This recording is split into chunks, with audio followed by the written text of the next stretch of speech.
Good afternoon. I call this hearing to order and welcome to our witnesses. A good friend of the committee's, the Honorable Bill Evanina, former director of the National Counterintelligence and Security Center. He is the founder and CEO of the Evanina Group, and in many ways, a lot of what we're going to be talking about today, he's worked on with this members of this committee on for many years. Anna Puglisi, Anna, senior fellow at the Center for Security and Emerging Technology, or CSET, at Georgetown University, and on WebEx, Matt Pottinger, the distinguished visiting fellow at the Hoover Institute and former deputy national security advisor, I think, at the White House. Today, the committee will examine the counterintelligence threats posed by the People's Republic of China and the Chinese Communist Party. We will look at the PRC's activities within the United States as it works to acquire critical U.S. technologies and intellectual property, hack into the U.S. cyber networks, and conduct influence operations to shape narratives to be more favorable to the PRC and the CCP. I hope the witnesses will also discuss their recommendations for better countering the CCP's efforts in the United States. Now, the Intelligence Committee, as Senator Burr often reminded us, doesn't normally hold open hearings, but Vice Chairman Rubio and I believe this story needs to get out to the American public. Several years ago, the committee, in a bipartisan way, thanks in part to Senators Rubio, Burr, Cornyn, and Collins, convened a series of classified sessions with leaders from the intelligence community and leaders from the private sector, tech, finance, venture capital, academia, to brief them on efforts by the CCP to target their industries. I've wanted for some time to take those briefs and move them into an open hearing so that the U.S. public, including the private sector, our academic institutions, our media outlets, and others, can better understand these threats and how we, as a society, can counter them. Because the truth is, the government cannot counter the CCP's actions all by itself. One of the most important areas that I hope the witnesses will address is how China is focusing on targeting key U.S. technologies for both acquisition and development. These include aerospace, advanced manufacturing, AI, biotech, data analytics, semiconductors, renewables, all in order to ensure PRC's future dominance in these areas. We saw this play out in many ways, and again, I think this committee was one of the first to notice the CCP's efforts in their pursuit of 5G technology with backing of Huawei.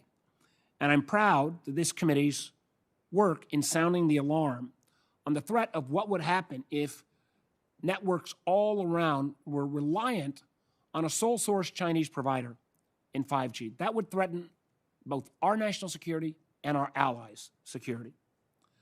I hope the witnesses will also address how the CCP is using a variety of methods to acquire these capabilities, including cyber and traditional espionage, but also using a lot of the tools of business, joint ventures, acquisitions, mergers, and increasingly strategic investments by firms that at the end of the day are answerable to the Communist Party leadership in Beijing. They're also creating a series of partnerships with universities, in many ways, oftentimes luring some of those universities into trips or sinecures that sometimes put that academic research at risk. We also know increasingly we're seeing their malign influence efforts to affect policy decisions that we in the Congress make. Matter of fact, the FBI has estimated that China's theft of simply American intellectual property, not worldwide, just American intellectual property, runs from between $300 to $600 billion a year. According to the DOJ, 80% of all economic espionage prosecutions brought by the DOJ allege conduct that would benefit the Chinese state. And 60% of all trade secret theft cases have some nexus to China. FBI Director Wray told this committee in April that the Bureau has more than 2,000 operations going on, investigations, that tie back to the Chinese government. And this is one of the most stunning facts he laid out. He opens up a new investigation into Chinese espionage every 10 hours. The director also attested that no other country represents more of a threat to the United States, its economic security, and democratic ideals than China, and that China's ability to influence American institutions is, quote, deep, wide, and persistent. Ceding leadership across these technology sectors would have major repercussions for U.S. economic and national security. Let's not forget that in most ways, since World War II, the United States has led in both scientific research and the development of transformational technologies. It's this leadership that has translated into decades of economic success for U.S. companies and our military capabilities. As part of our technological leadership, the U.S. or like-minded democracies also set the global standards and protocols for new technology. And many of the times, we can implant in those standards, in those protocols, our values: democracy, transparency, diversity of opinion, and respect for human rights. And that is a long-term value to our country that I don't think is often factored in. I've been frustrated, though, by the frequency by which U.S. companies, in their desire for market access in China, have frankly given up sometimes on those values and sometimes facilitated and enabled the PRC to acquire sensitive U.S. technologies. The idea they can't miss the Chinese market means they make sacrifices going into that market they would make in no other nation in the world. China, in turn, uses these technologies to advance its own illiberal vision, to surveil and control its population, stifle the free flow of information, and repress foreign influence campaigns worldwide. These technologies enable the PRC to suppress dissident and restrict religious groups. We see that whether it's in Xinjiang or in Hong Kong. As we think through what the CCP is doing in the United States, I want to make crystal clear, though, my concerns lie squarely with the President of China, Xi Jinping, and the Chinese Communist Party leaders, not the people of China, and certainly not with Chinese or other Asian Americans who have contributed so much to our society. Our answer to these challenges cannot be to keep talented folks out of the United States.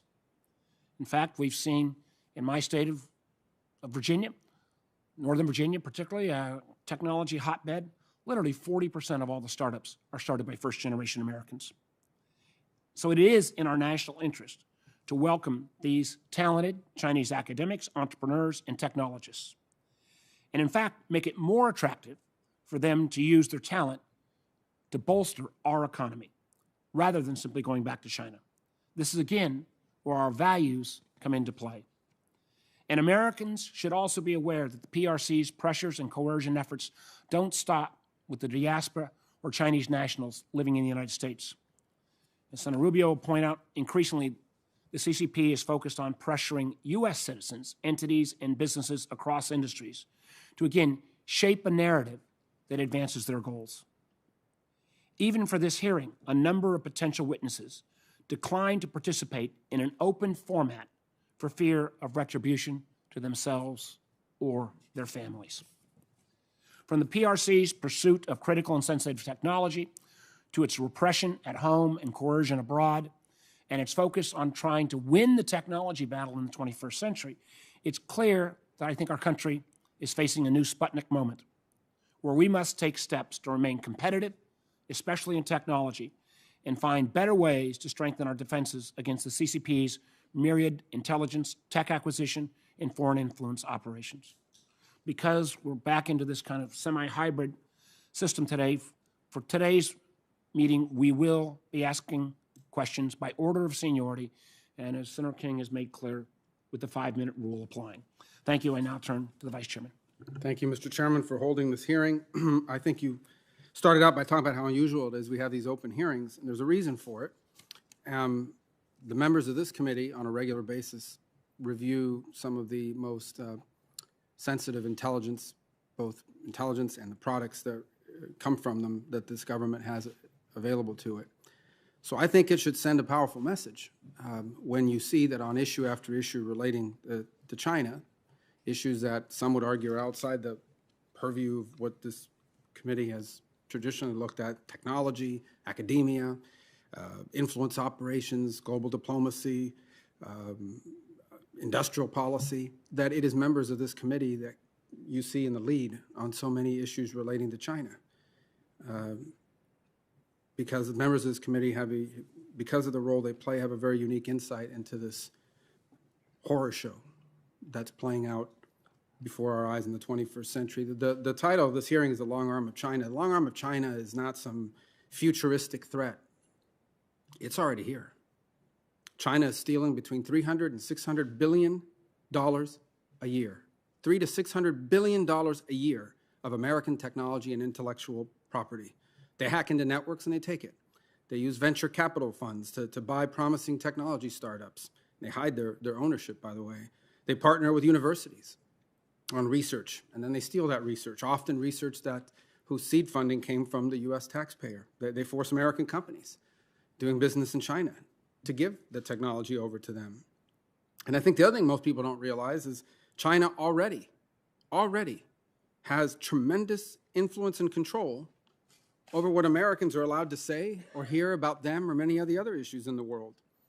Hollywood is so desperate, for example, to have their movies shown in China that Hollywood won't make a movie that the China communist censors don't approve. The U.S. corporations are so desperate to have access to the Chinese market that they'll lead costly boycotts of a state, an American state, that passes a law that they don't like, but they don't dare say a word about the fact that as we speak, genocide is taking place against Uyghur Muslims. American companies have actually fired Americans who live in America for saying or writing something that China doesn't like. There's some examples here that are pretty stunning. 2019, China suspended business ties with the NBA because the general manager of the Houston Rockets expressed support for Hong Kong democracy protests. 2019, Apple removed an app that enabled protesters in Hong Kong to organize following CCP pressure. In 2019, an American company, Activision Blizzard, suspended a gamer and took away his prize money for voicing support for Hong Kong protesters. In 2018, Marriott fired an employee that ran a social media account because he liked a Twitter post from a Twitter account applauding Marriott for listing Tibet as a country rather than as part of China, and he was fired after that. 2018, Gap made a shirt with a map of China, and it didn't include Taiwan. They apologized for it, and they removed the shirt from its stores. Now, maybe you think that shirt thing is trivial. I don't think people getting fired is trivial, apps getting trivial, these other things. These are just one of a handful of many. And this is already happening. So in conclusion, I'd say two things. The first is, Chairman is absolutely right. This is not about the Chinese people, or especially not about Chinese Americans, okay? My parents came from Cuba. I live in a community filled with Cuban Americans. It would be unfair to blame Cuban Americans for the atrocities of the Cuban regime, and it would most certainly be unfair to blame the Cuban people for the horrifying actions of the regime that controls that enslaved island. Likewise, the biggest opponents of the Chinese Communist Party on the planet happen to be Chinese. Many live here, many in other parts of the world, and many under their oppressive thumb. So this is not about the Chinese people. It is about a Communist Party, and it is time to wake up. Today, China is already carrying out the biggest illegal wealth transfer from one nation to another in the history of mankind. Today, the Chinese Communist Party has more control over what Americans can say, what we can hear, what we can read, what we can watch, than any foreign government has ever had in our history. And they have weaponized our openness. They have weaponized our decency, and they have weaponized a corporate lust for profits against us. And if we don't wake up and we don't address this now, the America our children are going to inherit very soon could very well be one where the sanctimonious preachings, as someone once said, the sanctimonious preachings of a genocidal communist tyranny will be the only thing that Americans will be allowed to hear or say about China. So I'm glad we're having this hearing. And Mr. Chairman, just as a point of privilege here, one of our longtime staffers, today's his last hearing with us, Paul Matulik, he's been with the committee, he's been 16 years, worked with Senators Hatch and Chambliss and Burr and Cornyn and now here with us. And so he's retiring, and we hope, as all retirees should. He's moving to Florida. We don't know, but that's what Americans do. And but anyway, we want to thank him for his service to the committee, and we hope our last hearing will be a memorable one. So thank you for your service, sir.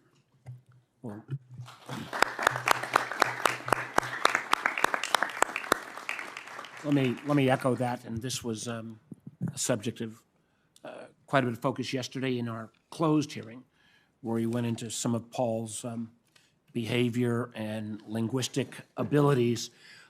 Luckily, that will stay classified, but we all very much value Paul's work, and again, want to commend him in particular for he and the whole team, but their relentless pursuit of the truth in the Russia investigation. With that, we turn to our witnesses, and I'm not sure, Anna, Bill, or Matt on WebEx who's going to go first, but the floor is yours. Good afternoon, Chairman Warner, Vice Chairman Rubio, members of the committee. It's an honor to be here before you today. I've humbly briefed this committee on a regular basis for more than a decade as the Director of National Counterintelligence and Security Center and as a senior executive of the FBI and CIA. I was tremendously honored last year to be the first Senate-confirmed director of NCSC, leading our nation's counterintelligence efforts, and I want to specifically thank this committee for your support. I'm here today before you as a private citizen. Today's topic, the holistic and comprehensive threat to the United States posed by the Communist Party of China, is an existential threat, and it is the most complex, pernicious, aggressive, and strategic threat our nation has ever faced. I proffer that the U.S. private sector and academia have become the geopolitical battle space for China. Xi Jinping has one goal: to be the geopolitical, military, and economic leader in the world, period. He, along with China's Ministry of State Security, People's Liberation Army, and United Front Work Department, drive a comprehensive and whole-of-country approach to their efforts to invest, leverage, infiltrate, influence, and steal from every corner of the United States. This is a generational battle for Xi and the Communist Party. It drives their every decision. So why does it matter? Because economic security is national security. Our economic global supremacy, stability, and long-term vitality is at risk, and squarely in the crosshairs of Xi Jinping and the communist regime. It is estimated that 80% of American adults have had all of their personal data stolen by the Communist Party of China. The other 20%, just some of the data. As the Chairman and Vice Chairman already referenced, the estimated economic loss last year from the country of China, just from known intellectual property and trade secret loss, is between $300 and $600 billion a year.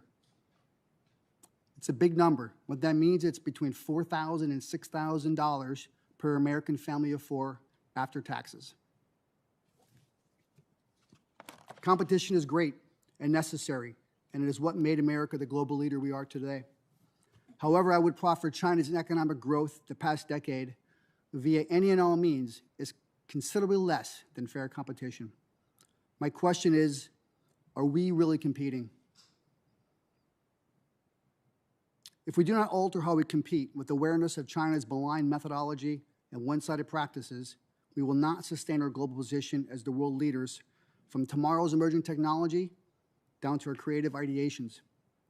We must create a robust public-private partnership with real intelligence sharing, while at the same time staying true to the values, morals, and rule of law which made America the greatest country in the world. This will take a whole-of-nation approach with a mutual fund, analogous long-term commitment. Such an approach must start with a contextual awareness campaign, reaching a broad audience from every level of government to university campuses and from boardrooms to business schools. The why matters. As an example, Huawei is a national security threat to the United States. This committee is aware of that. But we do not effectively explain to America why. U.S. boards of directors and investment leaders must begin to look beyond next fiscal quarterly earnings call and begin to think strategically about how their investment decisions and unawareness of the long-term threat can impact their businesses and industries, as well as America's economic and national security. From a cybersecurity perspective, China possesses persistent and unending resources to penetrate our systems and exfiltrate our data, or sit dormant and wait, or plant malware on a critical infrastructure for future hostilities. At the same time, the insider threat epidemic originating from the Communist Party of China has been nothing short of devastating to the United States corporate world. Additionally, the Communist Party of China strategically conducts malign influence campaigns at the state and local level of the United States with precision. These efforts must be exposed and mitigated. To effectively defend against China and compete effectively, we must put the same effort into this threat as we did to combat terrorism in the past 20 years. I would suggest the threat posed by the Communist Party of China is much more dangerous to our economic and military viability as a nation. In conclusion, I would like to state for the record, and as the Chairman and Vice Chairman mentioned, the significant national security threat we face from the Communist Party of China is not a threat posed by the Chinese people or as individuals. Chinese nationals or any Chinese person or Chinese ethnicity here in the United States or around the world are not a threat and should not be racially targeted in any manner whatsoever. This is a threat pertaining to a draconian communist country with an autocratic dictator who is committed to human rights violations and stopping at nothing to achieve his geopolitical goals. Thank you for this opportunity to be here with you today, and I look forward to dialogue with my colleagues. Thank you. Thank you, Bill. Anna? Thank you. Chairman Warner, Ranking Member Rubio, members of the committee. Thank you for the opportunity to testify today. The issues we are going to discuss will make us uncomfortable because they touch on the core beliefs and assumptions we make as Americans regarding democracy, opportunity, capitalism, open markets, and the importance and role of immigrants throughout the history of the U.S. My own grandparents were immigrants who came here to this country with little formal education, worked menial jobs, and made a new life for themselves. My presence here today is a testament to the American dream. I want to start with saying that there's no room for xenophobia or ethnic profiling in the U.S. It goes against everything we have stood for as a nation. And precisely because of these values, we need to find a principled way forward. The issues should not be seen as concerns of one administration or the policies of one political party, but as the challenges created by a nation state that is ever more authoritarian and that has a different system, a different regard for human rights, and a different view of competition and fairness. Since you have my written testimony, I will focus my remarks on some of the highlights. China is engaged in a strategic rivalry with the U.S., centered on economic power. China's management of its relationship with the U.S. has been designed to mask key aspects of this rivalry. This is why it's so difficult to have these conversations. Beijing, in many ways, understands the societal tensions, and its statecraft is directed at them, exploiting identity politics and promoting any changes to U.S. policy as ethnic profiling. Extreme positions, such as closing our eyes or closing the doors, only benefits China. So now let's take a moment and talk about what's at stake. The United States' science and technology dominance since World War II has underpinned U.S. national strength and soft power. Losing our technological edge and the influence it entails will have far-reaching implications beyond scientific disciplines. This is not only about military technologies. Future strength will be built on 5G, AI, and biotechnology. And our systems are fundamentally not the same. China's central government policies and the role of the state create this different system. These include talent programs that exploit its diaspora, S&T development programs with acquisition strategies built into them, and China's policy on civil-military fusion. Let me be clear. China says it will use any knowledge or technology it acquires for its military. This is not conjuncture or profiling or analysis, but China's stated position, and I would add for decades. We should believe them. Given the scope and scale of China's activities, a reevaluation of our underlying assumptions and how we evaluate risk will be essential to counter these efforts. Therefore, I have the following recommendations. First, we really do need to improve ourselves. The US and other liberal democracies must invest in the future. And we also have to realize that not all discovery has immediate commercial application.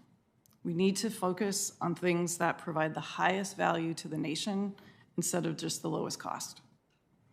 We must build research security into future funding programs. We also need to face the facts as a society. Beijing doesn't play by fair market rules. It does not respect foreign intellectual property. It is willing to act directly and indirectly to ensure its favored companies win in the market.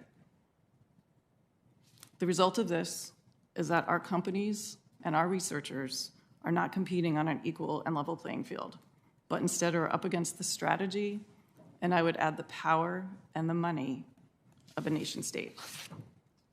We must increase transparency. Existing policies and laws are insufficient to address the level of influence the Chinese Communist Party exerts in our society, especially in academia. We must increase reporting requirements for foreign money at our academic and research institutes, and university, government labs, and research institutions should have clear reporting requirements and rules on the participation of foreign talent programs. And that part really needs to be country agnostic. We need to ensure true reciprocity. This is about fairness and market access. We can no longer allow China to weaponize its market. Connecting China's reciprocity and sharing of scientific data to its access to US institutions and big science facilities is a leverage point. For too long, we have looked the other way when China has not followed through on the details of its agreements that it has entered into. We also need to bolster cooperation and the communication of risk with our allies and partners. What also makes these conversations difficult, and as my colleague has alluded to, is that the reality that China is presenting is inconvenient to those that are benefiting in the short term.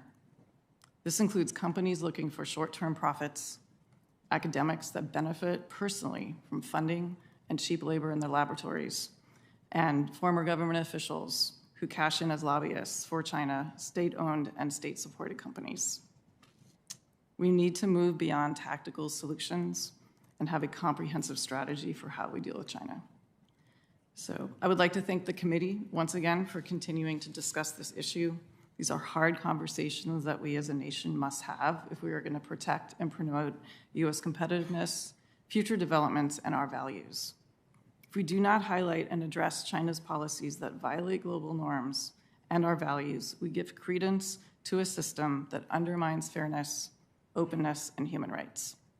The Chinese people deserve better, the US people deserve better, and I think our future really depends on it. So thank you. Thank you, Hannah. And now I think we're going to hear from WebEx, Matt Pottinger. Great. Thumbs up if you can hear me.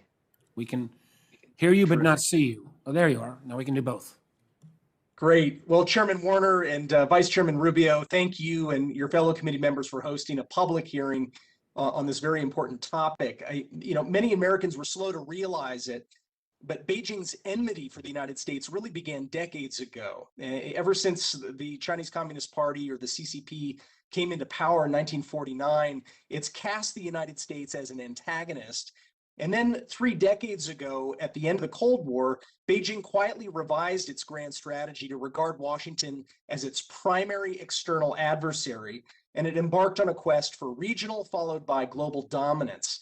So the United States and other free societies have belatedly woken up to this contest, and there's a welcome spirit of bipartisanship that's emerged on Capitol Hill. But even with this new consensus, we failed to adequately appreciate, I think, one of the most threatening elements of Chinese strategy, and that's the way that it seeks to influence and coerce Americans, including political, business, and scientific leaders, in the service of Beijing's ambitions.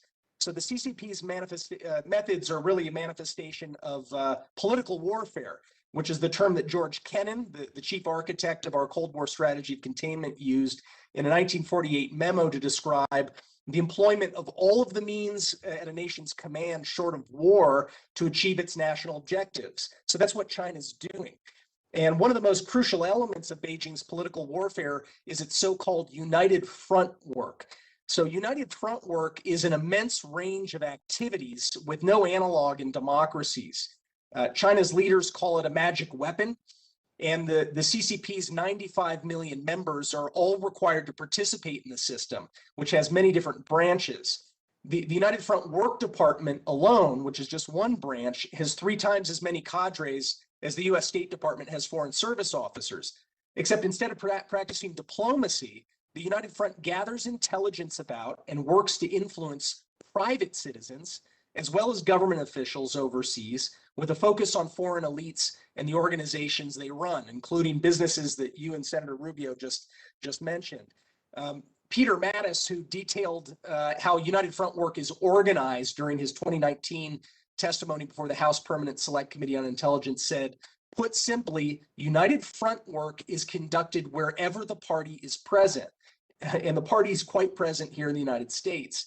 So assembling dossiers on people has always been a feature of Leninist regimes, but Beijing's penetration of digital networks worldwide, including using 5G networks that you referenced, Chairman Warner, has really taken this to a new level. So the party now compiles dossiers on millions of foreign citizens around the world, using the material that it gathers to influence and target and intimidate, reward, blackmail, flatter, and humiliate, and ultimately divide and conquer.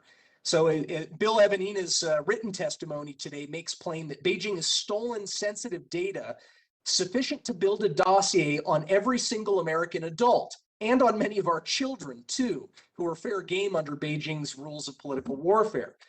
So newer to the Communist Party's arsenal is the exploitation of US social media platforms. So over the past few years, Beijing has flooded US platforms with overt and covert propaganda, amplified by proxies and bots. And the propaganda is focused not only on promoting whitewashed narratives of Beijing's policies, but also increasingly on exacerbating social tensions within the United States and other target nations. The Chinese government and its online proxies, for example, have for months promoted content that questions the effectiveness and safety of our Western-made COVID-19 vaccines. There's been some recent research by the Sufan Center that also found indications that China-based influence operations online are now outpacing Russian efforts to amplify some conspiracy theories. So what are some of the things that Washington can do to address Beijing's political warfare? First, I think we should stop funding technologies in China that are used to advance the surveillance state and the military of Beijing. So Beijing's turning facial recognition, 5G, data mining, machine learning technologies, and others, not only against their own citizens, but increasingly against Americans here at home. So the executive orders that were issued by the Trump and Biden administrations that prohibit the US purchase of stocks and bonds in 59 named Chinese companies is a good start. But the Treasury Department really needs to expand that list by orders of magnitude in order to better encompass the galaxy of Chinese companies that are developing these so-called dual-use technologies. Congress should also look at revising the Foreign Agent Registration Act, or FARA, to include more robust reporting requirements, steeper penalties for noncompliance, and a publicly accessible database of FARA registrants and their activities that's updated regularly. The United States can also do more to expose and confront Beijing's information warfare through our social media platforms. Remember, these are platforms that are themselves banned inside of China's own borders. So US social media companies have the technological know-how and resources to take a leading role in exposing and tamping down shadowy influence operations online. And the US government should partner more closely with Silicon Valley companies in this work. Washington should also partner with US technology giants to make it easier for the Chinese people to safely access and exchange news, opinions, history, films, and satire with their fellow citizens and other people who are outside of China's Great Firewall. Finally, we should do more to protect Chinese students and other Chinese nationals living here in the United States. Many people of Chinese descent, including some US permanent residents and even US citizens, live in fear that their family members back in China will be detained or otherwise punished for what their American relatives say or do here in the United States. And this kind of coercion by Beijing, among other things, has silenced countless Chinese language news outlets around the world. So much so that there's almost no private Chinese language news outlet left in the United States or abroad that doesn't toe the Communist Party line. The US government can help by offering grants to promising private outlets and also re-energizing some of the federally funded media such as Radio Free Asia. And U.S. universities, maybe with help from the U.S. government, should also hand a second smartphone to every Chinese national who comes to study in our schools in the United States, so that they have a smartphone that is free from Chinese apps such as WeChat, which monitor users' activities and censor their news feeds. Thanks very much. Well, again, I want to thank all three of the our witnesses today, and again for late arriving members. We're going to go by traditional seniority in 5-minute rounds. I also very much appreciate all three of you making the point that our beef is with the CCP and its leadership, and not the Chinese people, and surely not the Chinese diaspora, Chinese Americans, and that there is no place for racist or xenophobic targeting in our country, and that in many ways would simply play into the hands of the CCP. Let me start. I was going to start with a question different than I was originally going to start with, which is something that we're current taking place. As we know, or maybe I'm not sure most Americans know, that in roughly 2015, 2016, China changed its, in a sense, corporate legal framework to make explicitly clear that any Chinese company's first obligation was not to its shareholders or even its employees, but its first obligation was to the Communist Party. Coincident with that same time, we have seen an emergence, oftentimes driven, as Bill pointed out, by intellectual property theft. We've seen an emergence of Chinese, particularly social media, delivery, other companies that have had some of the biggest returns of any companies in the world over the last few years, the Alibabas, the Badus, the Tencents. What I'm not sure most folks have realized is that those companies and many others, the vast majority of their investors are either American or Westerners. Something unique has happened, though, starting with Jack Ma and Ant when they tried to go public a number of months back, and the government intervened and stopped that enterprise from going public. A number of other companies have now been Chinese tech companies have now been cracked down upon. Is this an ability to try to get their large tech companies under control the same way we're having that activate in this country? Is it, in a sense, a warning shot across the bow for those companies that have potentially been trying to go public either here in the United States or on the Hong Kong exchange as opposed to inside the PRC? Or is it even a possibility that this is an effort, since these companies are not going away, to wash out those Western and American investors? Because we've seen the values of these companies in some cases decrease by 50% literally over the last 60 to 90 days. And then to have them, in a sense, refinanced with with Chinese funds themselves with more compliant tech leadership. And I throw that out to all three of the members of the panel for comments. Senator, I thank you very much for that question and those points. You know, I think you're exactly right that what you're seeing now is a deliberate obliteration of the line, certainly a blurring, but ultimately an obliteration of the line between private companies on the one hand and state-owned companies on the other in China. An obliteration of the line separating civilian companies on the one hand and military companies and institutions on the other, and even a blurring of the line between foreign invested companies, multinational companies, so to speak, and domestic Chinese state champions. Beijing's goal is to reconcentrate the authority of the party over all of the economic life of Beijing. And that's really what this is about, much more than just wanting to assert control over data, although that's one of the other reasons that Beijing has been taking these steps against Alibaba and Didi and many, many others to come.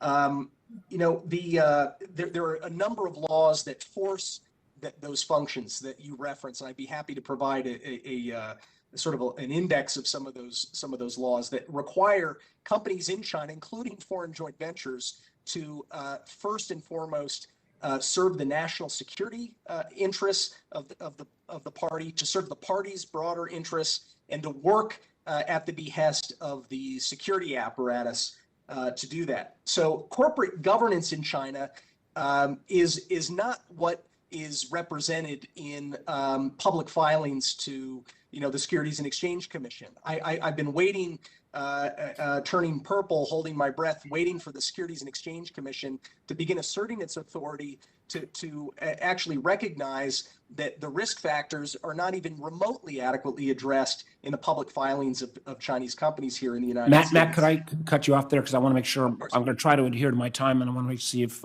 Anna or Bill have another comment on this topic as well. Sir, Senator, just 2 foot stomps from your point, and to maybe amplify what Matt had mentioned. Specifically for corporate America, the 3 laws that China initiated, 2 national security laws and 1 cyber law, I think are critical for CEOs and investment folks in the United States to understand. Most importantly is from a technological perspective that every CISO and CIO in China, for a Chinese company, in China or abroad, is mandated to provide third-party data to the intelligence organizations in China. So if you are a U.S. company and you're partnering with a company in China, you have to be aware that any and all your data will be provided to the intelligence services in China. That's number 1. Secondly, to your point, 13 of the 15 largest companies in China are state-owned or operated. There's only 2 left. Alibaba is one of the 2 left, and we see what's happened to them now overseas in China with the draconian efforts that Xi is employing. So I just want to foot stomp on the laws, and that's something that we can provide to the committee. But in some ways, to take a lighter attempt, they've actually said the quiet part out loud in seeing what's happening to these companies, because this actually is a really good demonstration of how different the systems are. I would point out, and before I move to the Vice Chairman, we had 13 of what we call our classified roadshows. Every industry, virtually every major college and university in America participated in 1 or more of those, with the exception of private equity. The very private equity that funded some of these Chinese tech companies that are now getting absolutely creamed as the Chinese government reasserts control. Maybe they would have been better to take advantage of our repeated offers to meet with private equity in a classified setting so they understood perhaps better what they were getting themselves into. So I'm not shedding a lot of tears for some of their losses, but I do hope on a going forward basis, they and others will continue to make sure that they go in with eyes wide open in terms of dealing with the PRC. With that, Senator Rubio. Thank you. Mr. Pottinger, let me start with you. Did China try to manipulate public opinion in the United States and around the world during the early days of the COVID pandemic?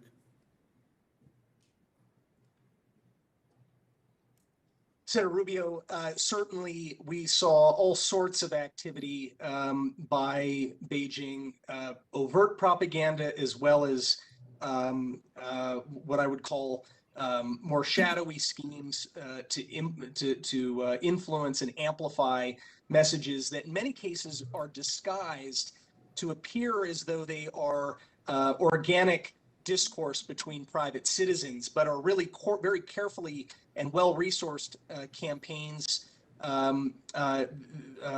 orchestrated by Chinese propaganda officials. Now, you're referencing the time early in the COVID epidemic. Some of the ones I can just think of off the top of my head were efforts to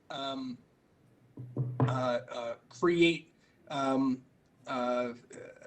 doubt about the origins of this pandemic. In fact, to claim that that the pandemic originated from the U.S. military.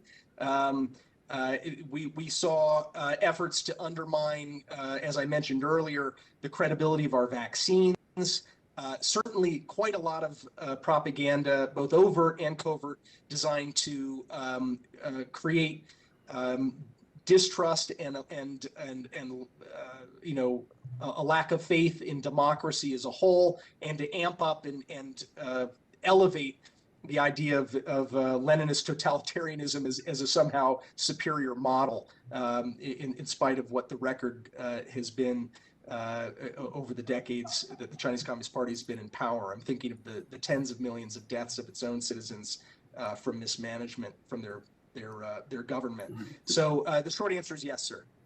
Thank you. Ms. Puglisi, the National Counterintelligence and Security Center warned, I think in February, that China's collecting the medical data, the DNA, and the genomic data of Americans.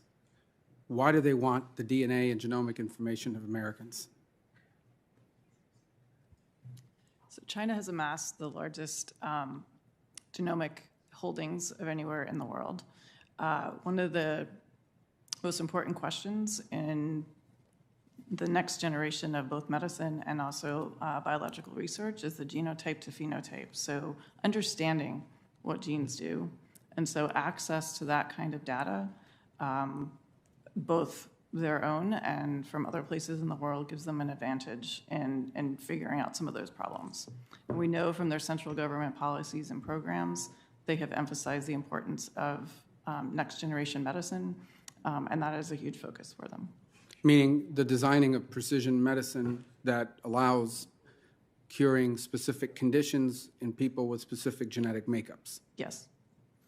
Mr. Evanina, how, in your opinion, how confident is China in their ability to get American banks, American investment firms, and American big business, how confident are they in their ability to get these to act as their lobbyists here in Washington? Senator Rubio, there's no lack of confidence. I don't believe the Communist Party of China has any reticence to believe they can't acquire whatever they want to acquire. And you see currently now with the new movement of the Communist Party of China investing into pension funds, both at the state and local level, as well as into our thrift savings plan federally.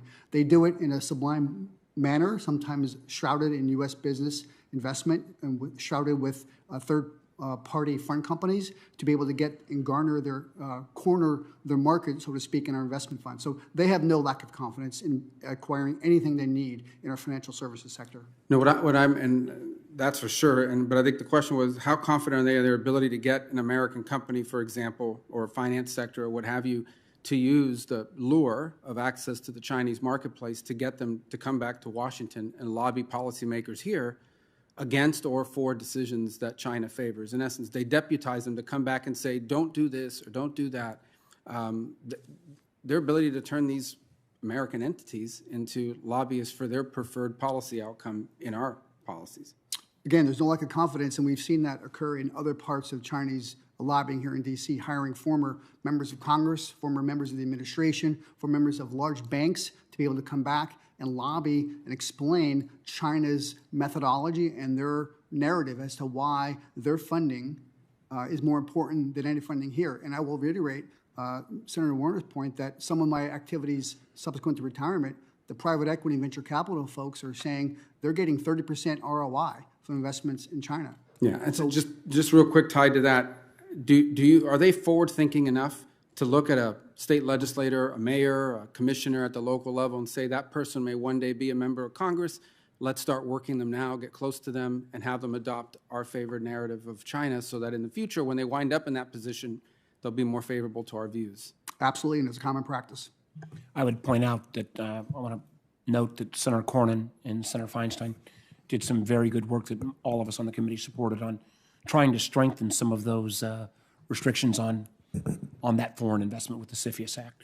Senator Wyden. Thank you very much, Mr. Chairman. Thank to all our panelists. I'm of the view that data is one of the most underappreciated threats to America's national security. And that is especially true when you're talking about Americans' data being exported to our adversaries.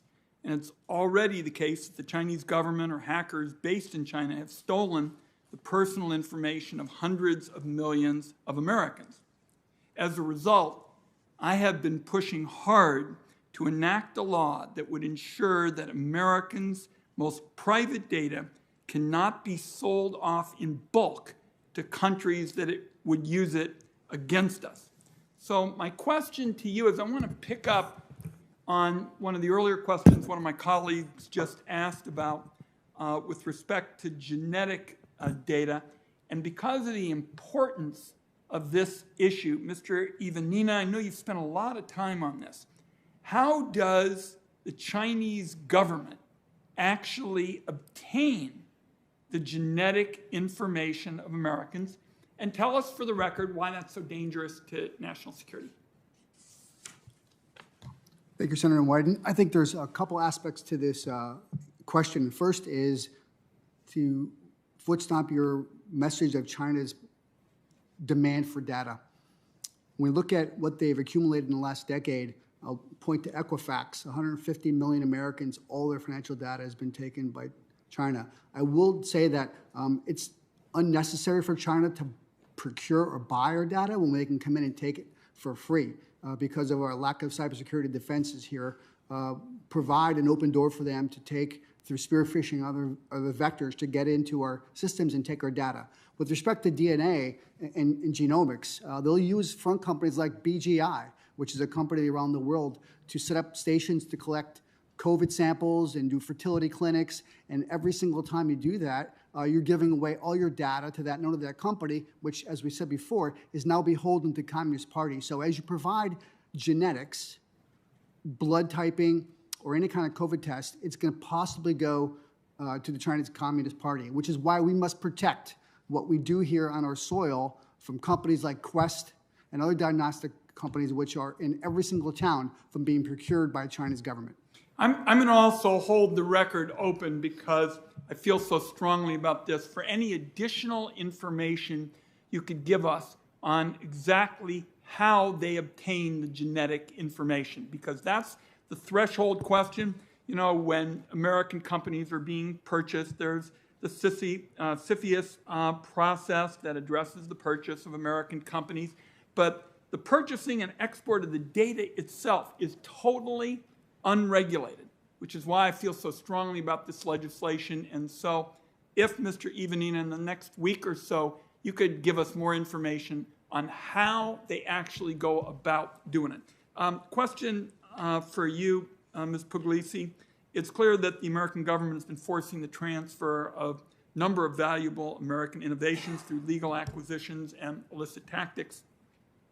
Another legislative initiative I'm pushing would require companies doing business in China to report on technology and IP transfers. In your view, wouldn't this requirement help the U.S. government get a better sense of the problem and allow for our government, as we try to put together an all-of-government response, come up with a better approach?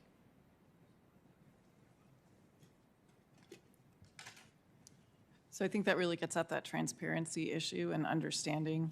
I think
build coalitions against China, whether it be Belt and Road or the economic proclivity in Europe. And I would proffer that the work the U.S. government has done on Huawei in calling out their nefarious behaviors has done a whirlwind of efforts in Europe with the EU and NATO. Good. Matt Pottinger, what technologies do you believe we must do a better job at protecting, and sort of what's after 5G? Thank you, Senator. I think that we know from China's own strategy and from the actions in implementing that strategy that they view semiconductor mastery, that is all of the elements, including the fabrication of semiconductors, as the foundational technology upon which everything else that we're competing against China for in this century is resting on. So whether we're talking about synthetic biology or 6G, 7G, advanced materials and machine learning, all of this is built on advanced semiconductors, and Beijing is quite determined to make itself wholly independent of any other market for those semiconductors, and in ways that would also make us increasingly dependent on China, so that they would have enormous coercive leverage over us. So I'm a free market guy. There's the one exception that I'm really making, is that I believe that we do need to provide subsidies to bring back a certain amount of the manufacturing of semiconductors to the United States, to remove that piece of leverage from China. So semiconductors is number one. In the area of 5G and the other generations of wireless and communications technology that are going to follow, we need to use our export controls more sharply than I think we've been using to date. We did some very important things in 2020, expanding the foreign direct product rule, making it impossible essentially for heavily state-owned and state-subsidized companies like Huawei to obtain high-end semiconductors. We need to use those tools even more sharply now before we lose them. Again, we've got some companies in the United States that make great equipment for making semiconductors, and they want to access the China market. In the long run, that's going to be very bad for us if we're giving China the means to create a coercive and wholly independent manufacturing capability. We want to bring some of that home, forego some of those short-term smaller profits now in order to grow a much larger pie after that. Thank you. And I just want to clear up one item, Bill. I think in your response to Senator Wyden, I believe your point was that we have to be careful about the Chinese, for example, acquiring certain American labs or other items. It's not the fact that if you get a COVID test right now, that data goes to China. So just to be clear for the record. Senator Heinrich. Thank you, Chairman. Ms. Puglisi, I apologize. I want to yield a little time to Senator King, who has a pressing. I have a meeting that I have to go to, but I'll be submitting 4 questions for the record, and I hope you all will provide some of your good thinking on it. Working out of embassies and consulates across the world act as brokers to acquire foreign technology. And the report notes that artificial intelligence, machine learning are sort of near the top of that wish list. Can you discuss the role that these science and tech diplomats play in acquiring foreign technology? And what else are you seeing in the areas of AI and machine learning in particular? Of course. So, so I think what the role of S&T diplomats, what it really highlights is the depth and breadth of China's tech acquisition bureaucracy.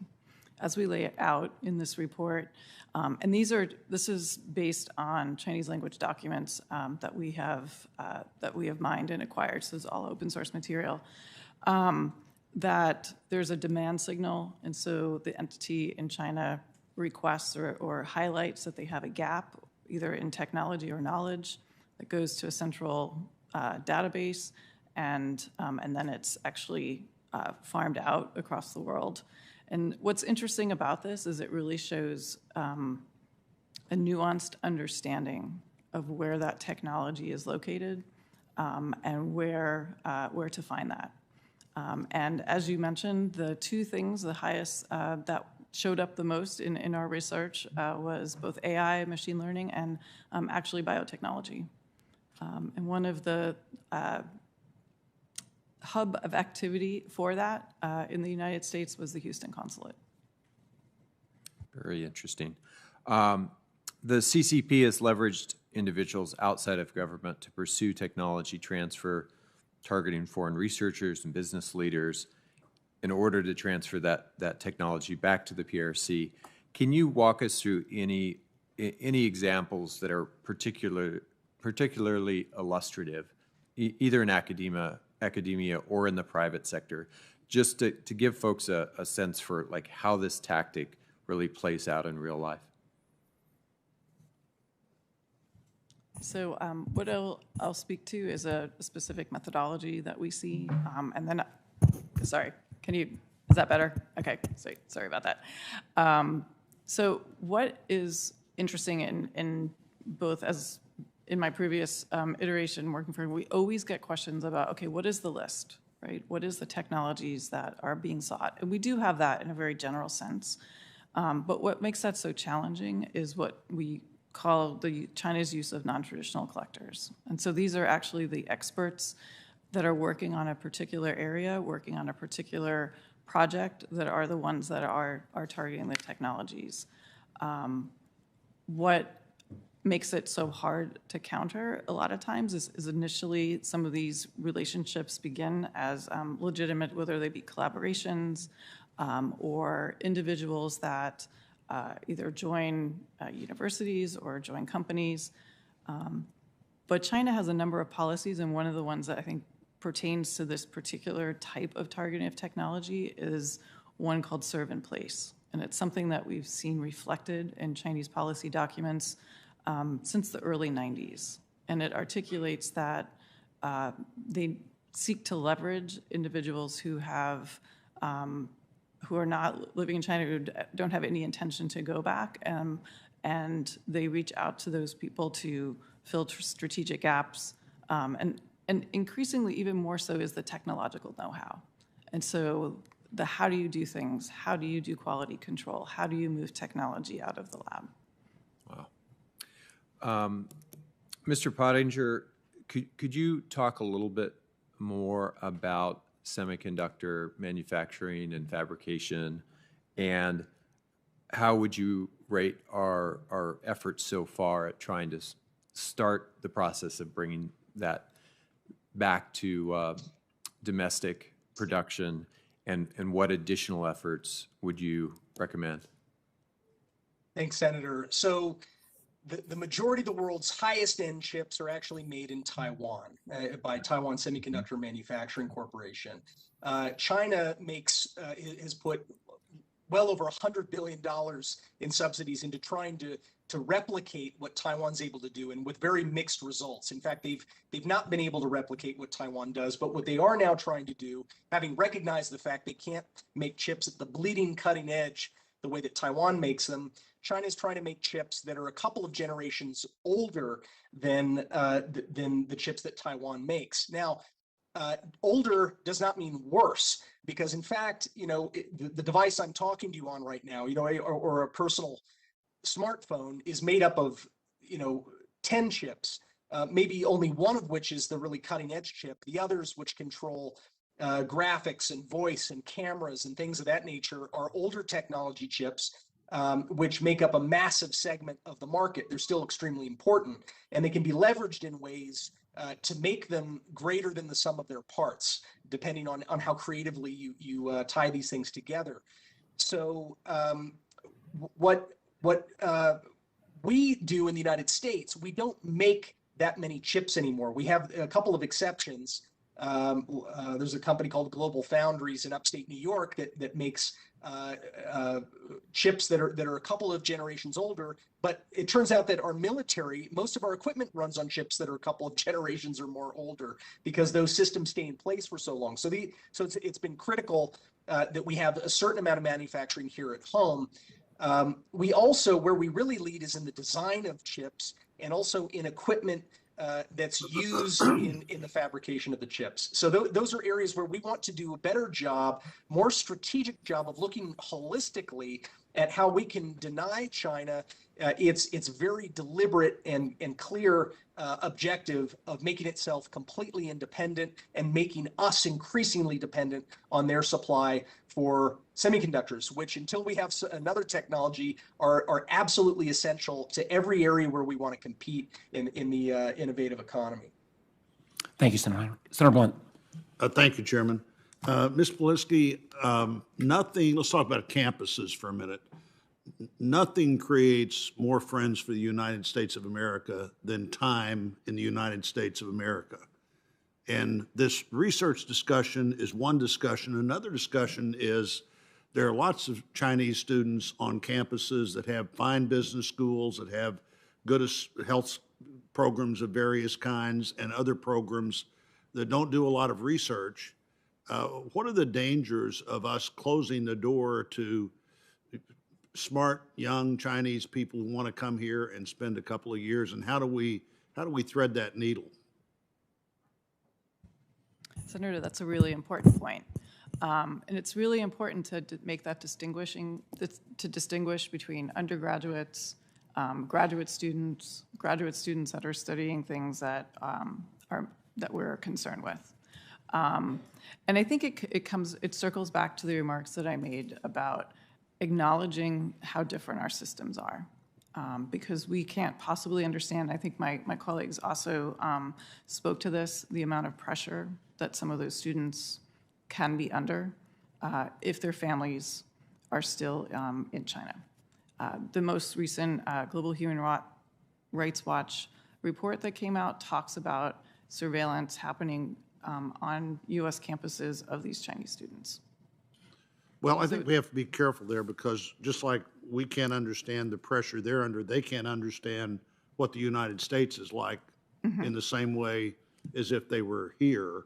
And, Chinese students, particularly undergraduate students in a non-research setting on campus, I think that's a different thing than people, technical research, calling back the results to the mock lab in China somewhere. I think we need to be really careful about this, because I think I'm going to go to Mr. Pottinger next.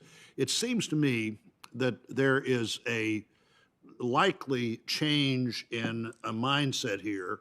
We all know that China has a huge demographics problem, and I don't want to go down the demographics trail. The trail I want to go down is there are millions of young Chinese adults who in their whole life they've had two parents who were totally focused on them, and four grandparents who had one grandchild also totally focused on them, in a country that had more things to share, more ways to buy things for that one grandchild. Are they going to have the same response to the increasingly repressive Chinese Communist Party that the generation before have had? Are we seeing some likely pushback from young Chinese adults who've had basically all the attention you could possibly ask for their entire life and almost everything they wanted to have from parents and grandparents? Yeah, Senator, there's been recent reporting, some interesting reports have been written about sort of this ennui that is afflicting the younger generation of Chinese young men and women. I think that that the Communist Party has systematically removed from Chinese culture so many of the elements that could enrich people's lives, including faith, including what had been in the late 90s into the early 2000s a growing amount of free exchange and discourse. Those things are now going in reverse. You're seeing the systematic stamping out of civic life, whether it's secular or religious. The most extreme example is the genocide taking place against traditionally ethnic Muslim minorities in Northwest China, but also against Christians and others. and access to outside information is getting more restrictive. Let me see if I less can get, so. thank you. Let me see if I get one quick question. So Billy Maneva, what of this increasing, more restricted society, how is that, in all the ways you've looked at that, how is that coming generation going to react to that in a different way than their parents and grandparents have? Senator, thanks for the question. I think your premise is correct. We are seeing that kind of slow change, but I would proffer that Xi Jinping is seeing that same change as well, and he's becoming more draconian. They've become the most impressive surveillance state in the history of the world, not only domestically in China, but as well as we heard here in the U.S. Those 320,000 students who come into the U.S. are forced to have Chinese phones with WeChat, so the Chinese can monitor them here. So when you are here, whether you're a student or a researcher, and you get a call from the Ministry of State Security asking you to do something for them, and your grandmother is sick or your father needs a job, you are going to do whatever they ask you to do. So as much as we see a change in the want of the Chinese young people to get internet, the quicker we see that, the quicker the Chinese Communist Party disallows them to have the internet. Thank you. Thank you, Chairman. Thank you. Senator Bennett. Mr. Chairman, I want to first start by thanking you for not just holding this hearing, but for the focus of the Intelligence Committee's attention on this subject for quite a while. I've been on the committee now for 3 years, and what I'm about to say I didn't know before I had the benefit of the hearings that we have had, and that is that the Chinese Communist Party, the Chinese government, will use any means, licit or illicit, to pursue their China First policy.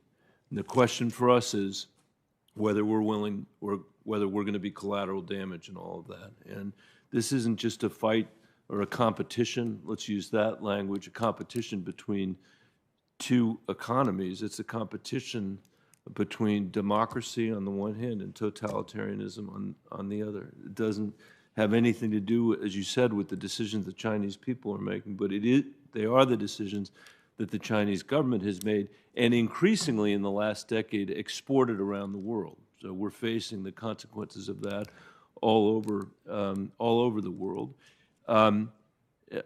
That creates a huge and heavy burden for us and for our democracy, I think, and calls into question some of the idiotic battles we've had around this place. Instead of being focused, our attention where it ought to be focused, calls into question whether or not we've done enough to work with our allies and other democracies around the world and other economies around the world who share similar equities to ours with respect to China, which the good news is almost every other economy and every other democracy in the world, not every one, but almost every one, shares those equities. And that's why, in the end, I'm optimistic. I think we can compete because I think we've got a much better system than they have when it's working properly and when it's working well. So I actually, in all of that, have a question. Maybe I'll start with Mr. Pottinger just because he's not here, and then anybody else who would want to answer it. If you disagree with anything I said, please feel free to do that. This is America. You can do that. We'd be happy to have it.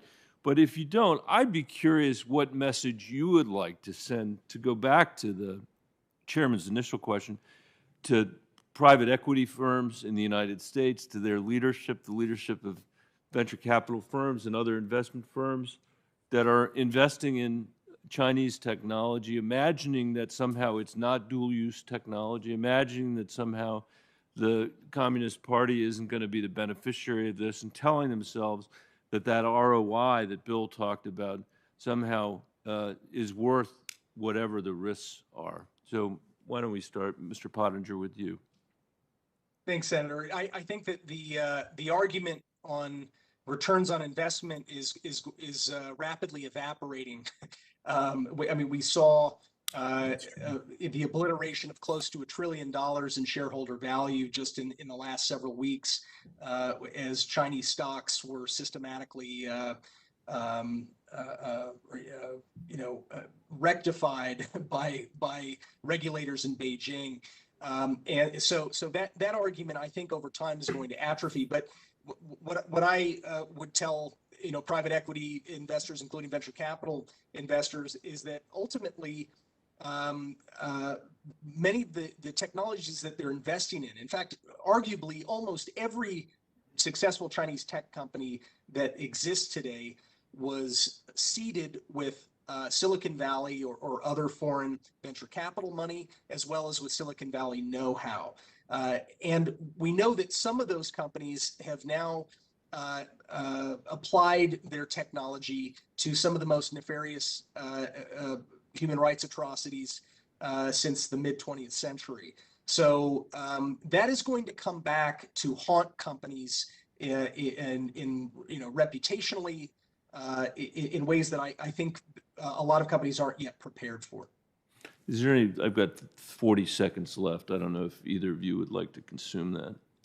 I would just like to amplify Matt's message, and with the biggest, I would say the most painful salt in the wound is when American investors invest in tech companies in China where that technology was stolen from the U.S. in the first place. And then we are forced to buy that technology as consumers at the end of the day. So our fruits of our thoughts and our ideations and our technology is stolen, and then we're forced to purchase it back from the Communist Party of China, is the painful salt in the wound. Thank you, Mr. Chairman. Senator Cornyn. Well, in typical Washington fashion, let me start out with some acronyms. CFIUS, FIRMA, ECRA, and FARA. I want to ask two questions about those topics. One is, in 2018, we did export control reforms. We reformed the Committee on Foreign Investment in the United States and gave Treasury Department, which convenes that, the CFIUS, a lot more resources, and I'd like to get your analysis of what's changed and what needs to change, what hasn't changed. And then on FARA, we've done a lot of work. I know, particularly in the Judiciary Committee, Senator Feinstein and Senator Grassley and me trying to get reforms of the Foreign Agent Registration Act. The Lobbyist Disclosure Statement is a Lobbyist Disclosure Act, I think it's called, provides an out for foreign agents to register as lobbyists, but not as foreign agents, and basically impeding the benefit of our knowing who's a foreign agent and who's not. I think this is one of the biggest untold problems that we have dealing with foreign countries, including China, is we know other countries hire lobbyists and other agents, but if we don't know who they are and what their agenda is, it's pretty hard for us to put that in the proper context or protect ourselves. You know, we're supposed to represent our constituents and Americans, not the interests of foreign countries. But if we don't know what the who's who, it's a real problem. So I might ask the three of you if you have something you could tell us about the CFIUS and FIRMA and export controls, and if you feel like we are where we need to be, if there's more we need to do. And then I think I heard Mr. Pottinger talk about FARA as I was walking in, but I would invite any one of the three of you to talk about that issue as well. So maybe, Mr. Evanina, can we start with you? Thank you, Senator, and great question. And all three, CFIUS, FARA, and FIRMA, are very important aspects of how the government deals with this epidemic.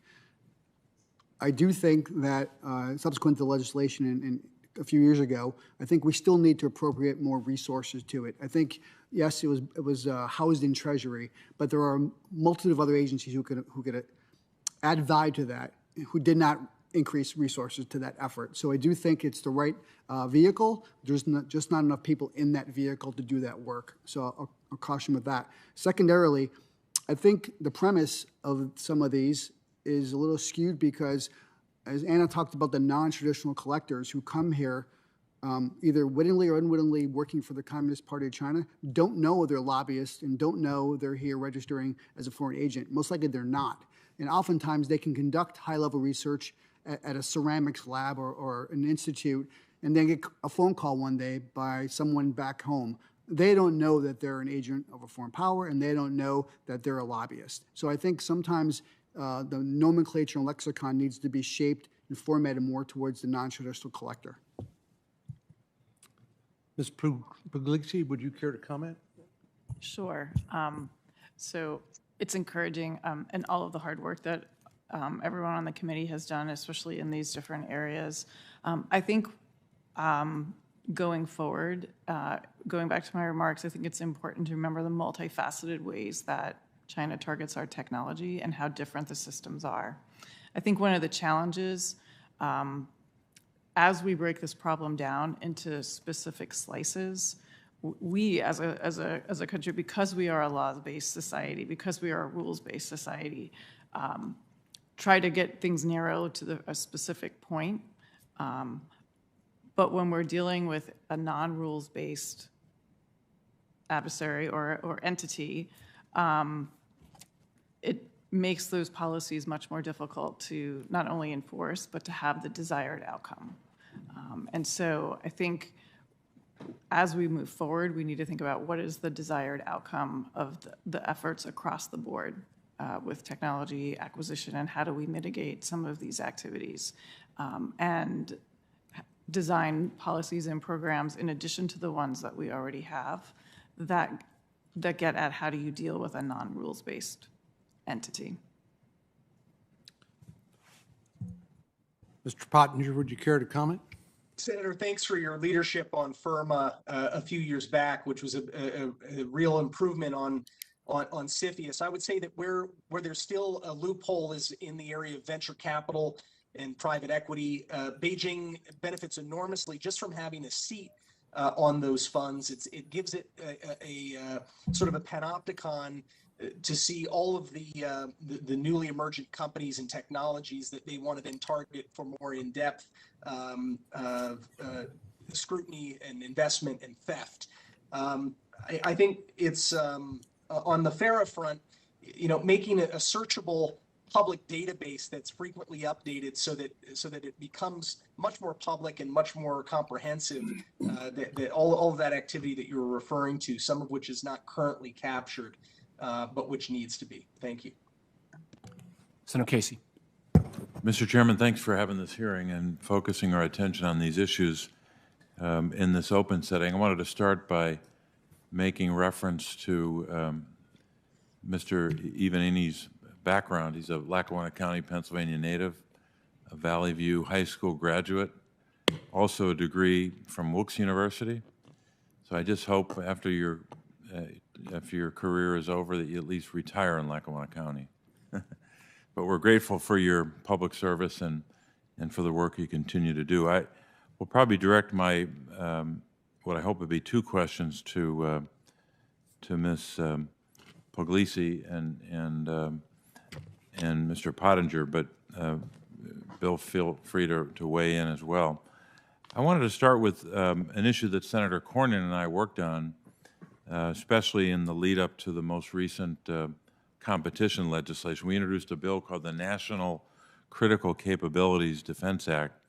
It would establish an interagency committee to review outbound transactions, not inbound, but outbound, by U.S. firms to non-market economies like China that would, in my judgment and the judgment of a lot of people, result in the outsourcing of critical supply chains and create further U.S. dependence upon a non-market economy like China.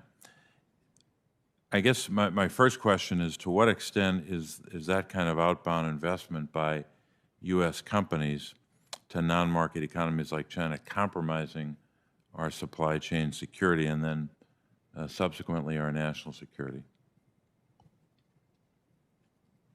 Thank you, Senator. I am not familiar with the legislation that you put forward, but I will comment on the supply chain question, the latter part. I think it's very important. And we see just most recently with PPE and how unreliable some of those supplies were. A colleague of mine has done a lot of research on medical supply chains, and especially as we discuss, okay, how do we have pandemic responsiveness when our supply chain, especially for APIs, especially for some basic drugs, are not located here. And so I think that gets back to the comment that I made in my prepared remarks about as we're examining those supply chains, we really need to look at, okay, what is the best value for the nation as opposed to the lowest cost?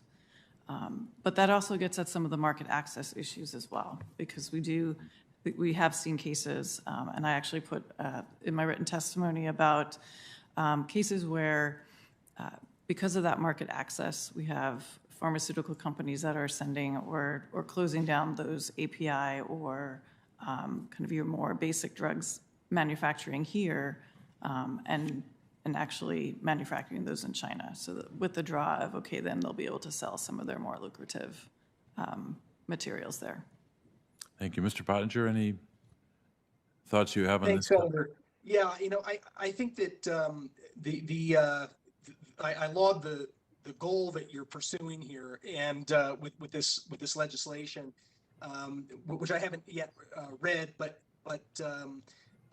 look, the Department of Commerce has already declared 6 nations that are quote unquote adversaries of the United States. China's at the top of the list, together with others that you might imagine, Russia and Iran and a few others.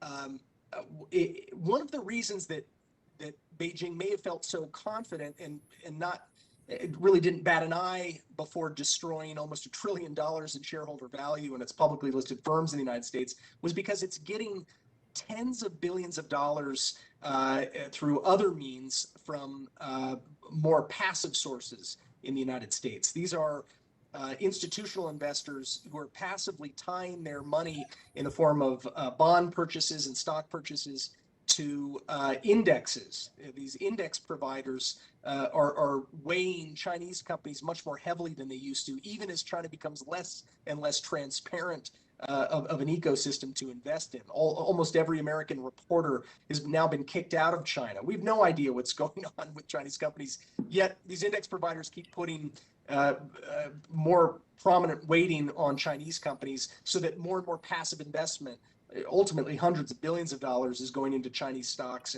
and bonds. That's a big problem. So I think if we had sort of an outbound CFIUS mechanism, that's definitely worth exploring. The others look at Hong Kong as well. Hong Kong has now, unfortunately, been turned into a typical Chinese city, and we should be treating them the way that we treat mainland China when it comes to inbound and outbound investment.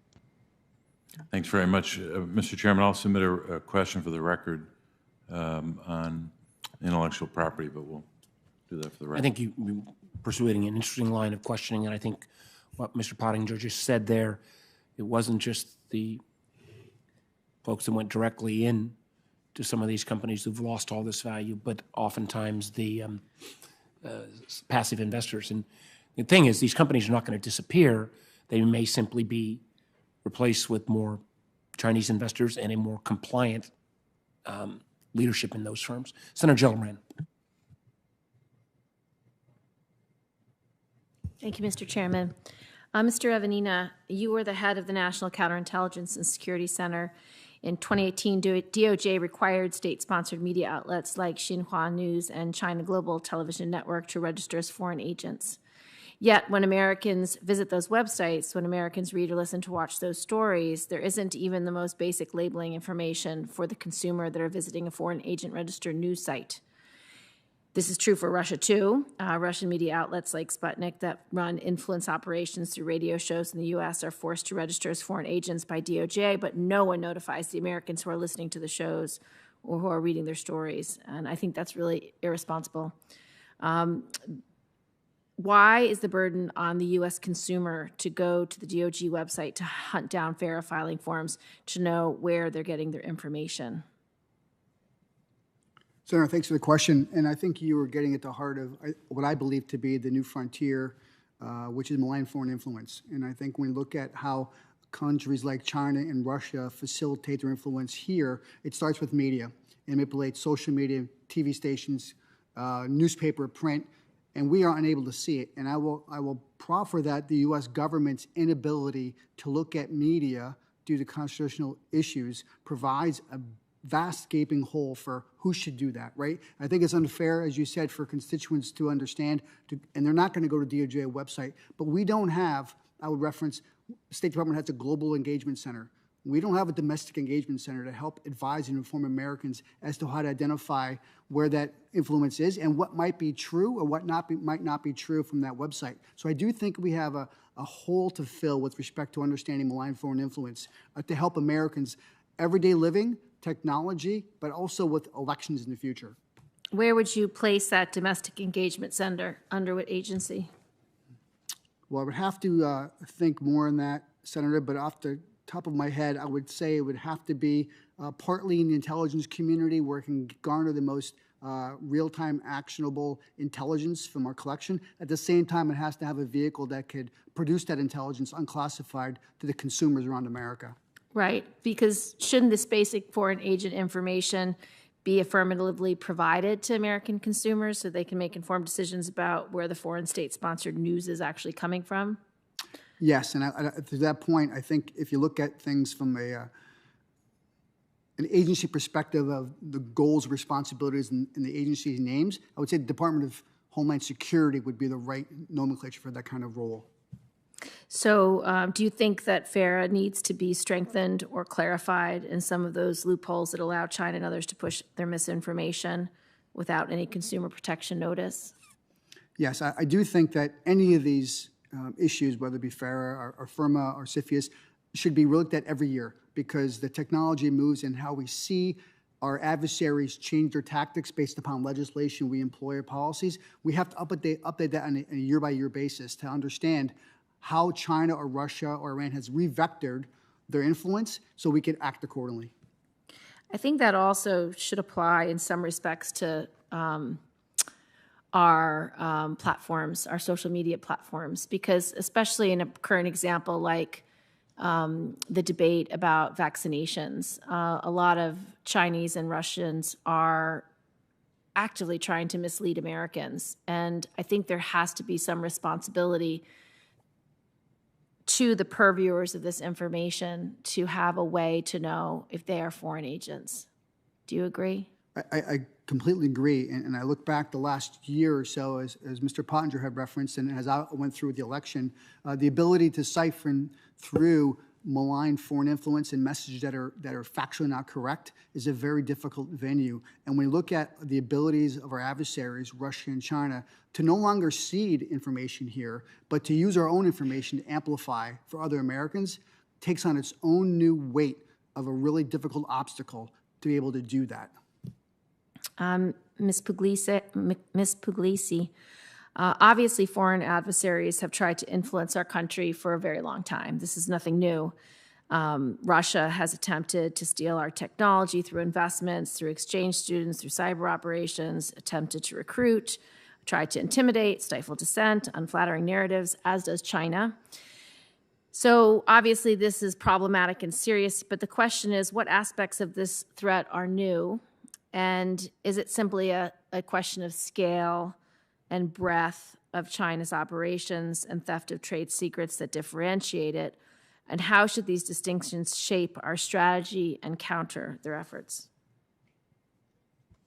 Thank you, Senator, for that question. I would say the aspects that are new is that it's more and more in the civilian space. And I think if you raise the issue of the Soviet Union, when we look back on that, it was very heavily military focused. And some of my earlier comments about how our traditional structure of CI is focused on intelligence officers, on things that were completely illegal, things that have a direct military application. And the way China targets our technologies and the way it leverages its own diaspora, I think is something that's very new. It's also the scale and scope and the fact that these are central government programs that have been in place for decades, that focus on the influence piece, the civil technology piece, and really target the gray areas of our civil society. And you pair that with the largest crackdown on civil society that we're seeing in China under Xi, and it's a really toxic mix. Thank you. Thank you, Mr. Chairman. Thank you, Senator Gillibrand. I just have one more question, and I know a series of 6 votes has started, and that's why some of my colleagues have, I think, gone back to the floor. One, I want to thank all 3 of you, but my sense, and I liked one of Matt's ideas a lot about all these of the 300, it used to be 360,000, I think we're down to 320,000 Chinese students, give every one of those students an American phone when they got here, so they are not surveilled constantly. But my sense of the Chinese economy, and one of the challenges we have, frankly, for any American, or for that matter, Western-based company, and I would point out that while this committee, I think, got ahead of the game a little bit on spotting 5G, it really came, the first signs of warning about Huawei didn't actually come as much from the intelligence community, came from places like Japan and South Korea and elsewhere. But it seems to me that the Chinese economy has allowed, and I don't know if that's changing dramatically now as we see the leadership and some of the value taken out of some of the most successful tech companies in these last few months. But for last 5 to 10 years, China would allow a ferocious level of competition, at least within the tech space. But that competition would be allowed until a national champion emerges, well, a la Huawei or ZTE. And once that, and in that space, no Western, no American, or for that matter, any Western company could actually be on the competitive edge. There would never be allowed a Western or American company to kind of win in one of these new technology areas. Matter of fact, as we know, with Facebook being excluded, or Google trying for a while and then leaving on their own accord, and others. And the idea that Chinese technology winner then suddenly, even if they're independent, gets the full backing of the state, well, we've talked about $100 billion plus, is really an economic model, kind of an authoritarian capitalism model, that I don't like, but it's had a pretty successful record recently, because if you then combine that not only with the financial support, but also with the Belt and Road Initiative, the Digital Silk Road, China's increasing power around the world, you suddenly had a series of, well, maybe not satellite countries in the traditional mindset, at least countries that were dependent on China's forbearance because China happened to be also building a bridge or building a road in many of those countries. I think that model is hard to compete against. I think we've seen it as well, and I think this committee spent a lot of time looking around this issue, which I raised in my opening comments, around standards and rules of the game, again, within technology. Because I would argue that, again, I used the Sputnik example, but post-Sputnik, virtually every major technology innovation over the last 60 years, if it wasn't invented in America, we still got to set the rules and the standards and the protocols. And those rules, whether it was about transparency or respect for human rights, even in technology standards, you can embed some of your standards. It kind of crept up on us in 5G, and I say this as an old telecom guy, where suddenly it was China was flooding the zone on these international standard-setting bodies with engineers, with power, and they are, I would argue in many ways, on the 5G issue, they won the standard-setting component. And unfortunately, we're seeing, whether it's in AI or facial recognition or a host of areas where they have now had the audacity to lay out with a great deal of specificity where they hope to dominate, they are being fairly successful. So the question I have for all three of you, and my last question is, I don't believe we can do this alone. I think some of our greatest strengths has been our alliances, that there is a moment in time where not just Five Eyes or not just NATO, but our democracies around the world. I would even argue that we may be entering in an era where post-World War II was an era of military alliances, NATO, CETO, a series of others. 60s and 70s of last century started European Union being a classic example of economic alliances. I think in 2021 and going forward, we need to think about technology-based alliances. And those alliances ought to be based upon democracies who share those same sets of values and goals of democracy. And that needs to start in areas like standard setting. It is, as where we have actually finally put our money where our mouth is in terms of recent legislation that virtually everybody on this committee supported around support for semiconductors. And we did get a smaller slug in for 5G and ORAN. But I'd ask all three of you, and I'll start, Anna, with you, then go to Bill, and then let Matt close out. How should we think about this effort to get our allies better engaged with us as partners, not into this bifurcation choice that you either got to be on our side or China's side, but do this in some level of collaboration around technology development, around standard setting, around, again, promoting a very alternative model to the authoritarian communism model, or authoritarian capitalism model that China has frankly practiced fairly well. Thank you, Senator. You raised some really important points. I want to highlight the model that you described is one that China has laid out for its strategic emerging industries. It's winning the China market first, creating that national champion, and then having that go out and compete on the world stage. And talking about Huawei, I think, is a great example of that.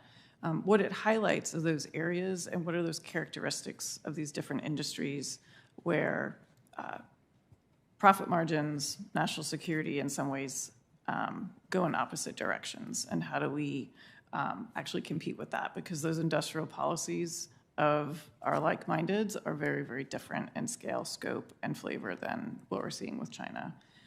Forming those tech alliances will be, in my opinion, are very, very important. And it's looking out across how do we can't out-China China, let's face it.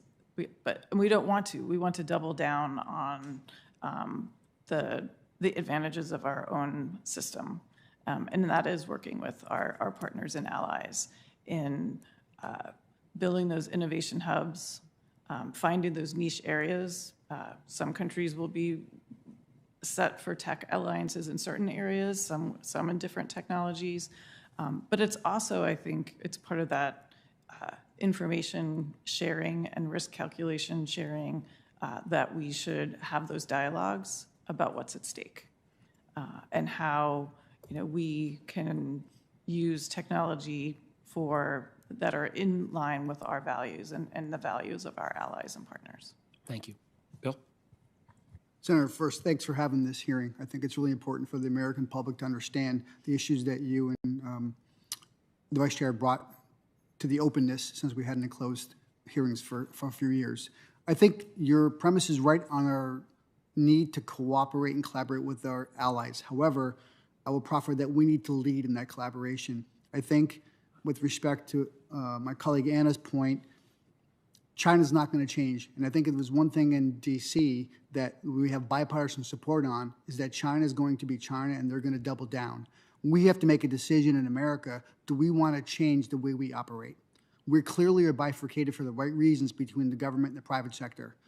I would proffer it's time to change the way we look at that and really look at how we are willing to change the construct for partnering with private sector industry technology to be able to build coalitions between our government first in industry and then show that leadership to our allies in Europe and other places so they could use that as a framework. We won that argument with Huawei for the same reason. I think the next step with technology is to do the same methodology, find champions in the U.S. and have the government partner with so that we look at China as a competitor, not just as an enemy, and we can compete, because we can't compete because we're America, and we will win if we may put our mind to it. Secondarily, as we did with Huawei, other countries and allies will watch and learn and do the same methodology in their own country to do the same diplomatic and technological solution. So I do think we have an opportunity here with allies if we change the way we do business here in the U.S. Very good. Matt, and recognizing I've got to go run vote in a moment. You bet. Thanks, Senator. Very quickly, I agree with you. I think your vision for these sort of coalitions around certain technologies, coalitions of the willing, if you like, is the way that we need to go. And there's precedent for that. During the Cold War, we had what was called the Coordinating Committee, where industry in Japan and the United States and other allied countries made sure that the Soviet Union didn't gain access to our most cutting-edge semiconductor technology. Here we are again, and it's the same technology, it's semiconductors. We've got to win that race. Commerce needs to be brought firmly into the fold. The Bureau of Industry and Security has to be really treated and think like a national security arm of the U.S. government, not a trade promotion arm, if we're going to win on semiconductors. We've got to make peace with the Europeans on these privacy issues and these things that we're tied up with. Right now, the Europeans are very inconsistent in how they're viewing privacy. They're targeting American technology giants, but they're not applying the same standards to Chinese companies, which are going to be truly harmful to the interests of Europeans and disrespectful of people's privacy of their data and so forth. So that's an area where we need to break through. But I think I agree with you with those kinds of coalitions, even if it's not one neat global approach, but one of different coalitions. I think we're unbeatable. Well, thank you all. I'm just two quick last comments. One, to not just American industry, but all of the Western industry that is invested in China. We can no problem with that, as long as it's not at the price of your values, as long as you do not surrender to, as Senator Rubio pointed out, that you turn a blind eye to human rights abuses, or you are willing to be co-opted into taking policies that you would not take, not only in the United States, but for that matter, any other country in the world. That we have to be constantly consistent on. And I think the business community needs to continue to hear these messages in these open settings and, as appropriate, in closed settings as well, so even further information can be shared. And then last point, and I, again, very much appreciate all three of the witnesses that in your opening statements, you all hit on this point. And that is that this beef, our concern, our challenge is with the Communist Party of China and its leadership. And any forces in this country that instead play into broad-based racist or xenophobic statements about the Chinese people, the Chinese diaspora, Chinese Americans, Asian Americans, frankly, do a disservice to our country and our values, but also play right in to the CCP's agenda that you can never be, that the only place you will ever have a firm and permanent home is back in China. I think we, and I say this here for speaking on behalf of all the senators on this dais who are here today, need to redouble our efforts to make that distinction and to make sure that, particularly law enforcement, and I've spent a lot of time with Director Wray on this issue, that the FBI and others reach out on a very regular basis to the Chinese American diaspora in this country. They are under, as so many, Bill, as you've made comments, under a level of pressure sometimes that is extraordinary. And they are great Americans. They've contributed enormously to our country, but we need them in this challenge against the Communist Party's ideology. And and any observant person, doesn't need, I don't think, further proof, because you see the very nature of the treatment of the Uyghurs or the treatment of the people of Hong Kong. We need to keep that lesson and continue to make that point. I thank all of you for your contribution. There is much, much more to be discussed. We could have had a whole separate hearing just looking at the individual technologies that China's investing in and trying to outcompete us. We'll have that opportunity. But with that, hearing's adjourned. Thank you all.